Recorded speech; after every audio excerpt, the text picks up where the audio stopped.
It's perfectly reasonable for people to have different points of view on things. There's this tendency in all realms when people interact to think, if you disagree with me, I'm right and you're wrong. But sometimes it's perfectly reasonable to have different points of view. A lot of my work has looked at the impact of people's core personality traits on how they think about politics. And I'll give you an example from some research, not of mine, but of a biologist who was studying extroversion in fish.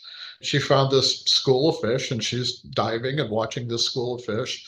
And some were big and bold and they were out swimming around and they were clearly more outgoing, more extroverted. Others were hiding behind the rock and not really going out and encountering the world.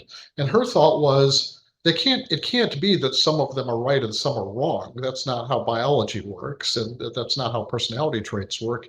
It must be that there's some evolutionary biological advantage to having both extroverted fish and introverted fish.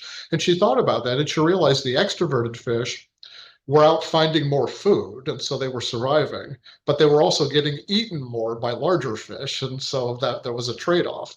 The introverted fish were surviving, but sometimes starving, and so her thought was, if you have both types, you're going to have a stronger prospect for that organization. We can think of it as it flourishing. And so I like to think about the interpretive side of public opinion that way, that we benefit from different points of view. And so I try to encourage my own students to think critically and creatively. I try to teach them how to think, but never what to think.